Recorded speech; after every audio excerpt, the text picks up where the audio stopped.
Jay here for Stretford Paddock. That is the legend that is Andy Tate. Manchester United winning 2-1 at Anfield. Ruben Amorim gets back-to-back wins in the Premier League for the first time since he's taken over at Manchester United, and what a time to do it. I mean, Andy, did you expect to get anything out of this game before the game kicked off? Did you think, you know what, I feel like we'll do this today, or did you think this ain't going to be happening for us? Well, I was sat down, scrolling through TikTok before kick-off. I saw this... Did you see TikToks of yourself? Not many TikToks of myself, but I saw this Irish Liverpool fan giving it lies. He's called Jonathan, and he's bragging, we're going to roast these, we're going to have them. And that's just sort of like fired me up. Like, whoa, I'm not having that. No. So, like, Jonathan. Oi, Jonathan, no. But you know what I mean? So I was just so fired up, and I barely sat down with my pizza, with my tea, and about to not even getting my first bite, and we scored after the first minute. I mean, at the top end as well. What did you think when you saw that goal go in? You think, right, 1-0 after 2 minutes, whatever it was. What was going through your mind? Well, I was like, wow, celebrating as well, counting my blessings as well. So, what did you have on your pizza? Just cheese and tomato. Cheese and tomato. Just plain simple, respectable. Margarita. No. So what's wrong with a margarita? As long as I'm not saying there's anything wrong with it. As long as it's not got pineapple on it, you know what I mean? You're not committing a criminal offence in this country if you're having that. You know what I mean? So your margarita was flying everywhere. You were celebrating that, eh? Yeah, my pineapple. Pizza was flying everywhere, and we scored after, like, was it 1 minute 20, and Liverpool with the typical moaning Van Dijk, supposed to be this colossus defender, ends up taking out his own player. Yeah. And the moaning and the VAR. Oh, we're going to check it. Michael Oliver, for once, actually did the right thing.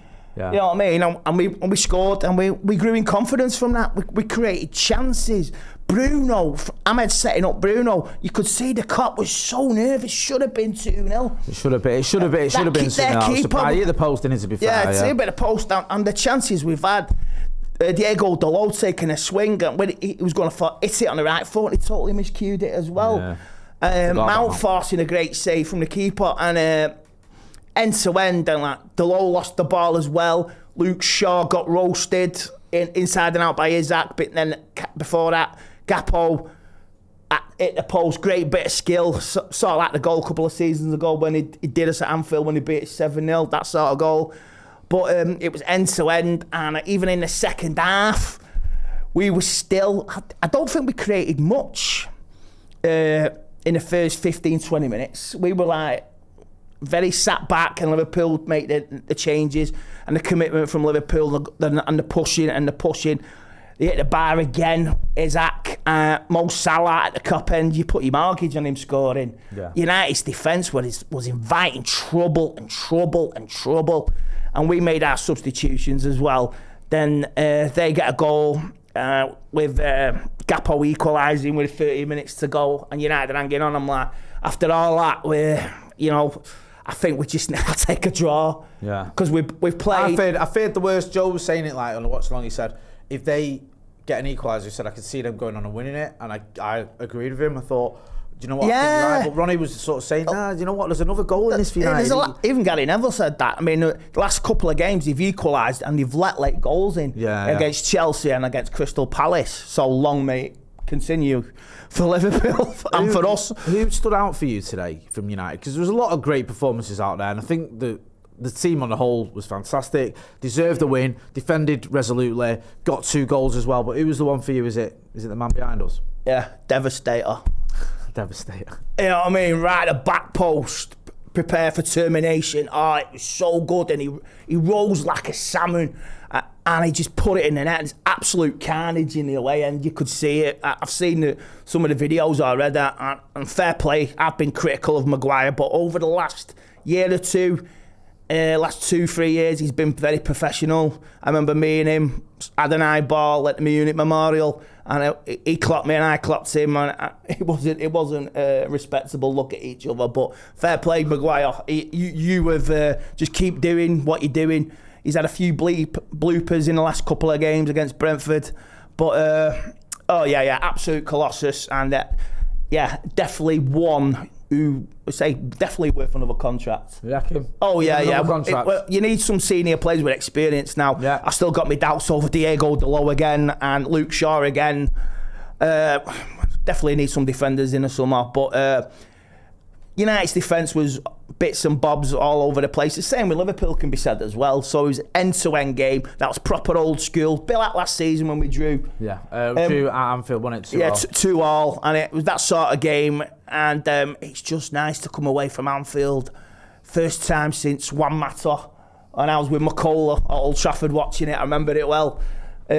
Juan Mata's overhead, what you call it, set up for Di Maria and his overhead acrobatics, and it's great to be winning at Anfield after the last few years have been we've had to patch it up last 2 times after that 7-0, and Scousers have been very quiet tonight on social media, but they're still in the race. They're still challenging for the title, and we're only 2 points off the top 4. Yeah. We're 6 off the top as well. So, but the real test next week, this set of players, will they hold it up against Brighton? Now that's the real test. Games are coming thick and fast now. Right. You got Brighton, you got Forest away, you got Spurs away. Still one a week though. Yeah. Still one a week. So we're all winnable.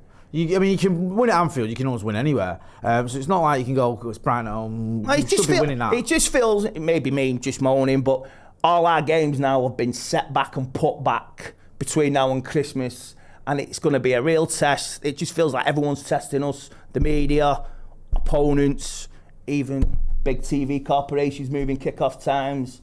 You know what I mean? But it's a test of character. We'll rise up to it and push through and come through the other end shining. Yeah, no, I agree. Look, you mentioned there about the players, you mentioned there about Maguire, you mentioned there about the fans as well. What about Ruben Amorim? He's had a lot of stick, hasn't he? He has had a lot of grief. And let's not rewrite history, because obviously he's a fantastic result. I don't want to be, down on him.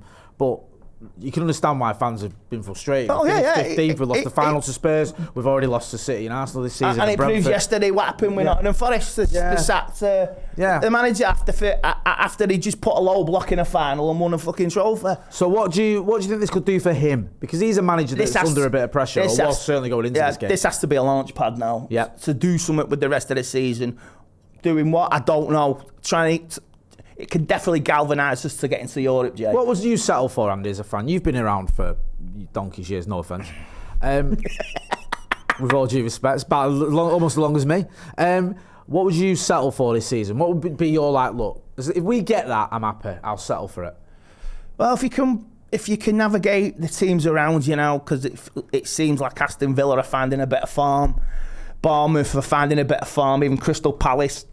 You can win that mini league from anywhere between 4th to 7th. You can finish in that bracket. Yeah, 4th to 7th. European. European football next. Even if it was like Europa Conference, something like that, would you be alright with that? I'm not happy about it, but I will take it. You'd be okay. It's not a sackable offence. I mean, come on, man. Let's say 2016, we finished 5th, won an FA Cup, and a manager gets sacked. If we do that this year, we're in the Champions League and we win an FA Cup. So 2016, 2006. The League Cup 2006, the season ends with a 6. So a trophy and getting into Europe ain't a bad thing. Manchester United not sharing any points with Liverpool. We took all 3 from Anfield. That has been the legend that is Andy Tate. I'm Jay Motty. This has been a review of an epic win at Anfield. Calm down, lads. Calm down, Thanks for watching. Bye-bye.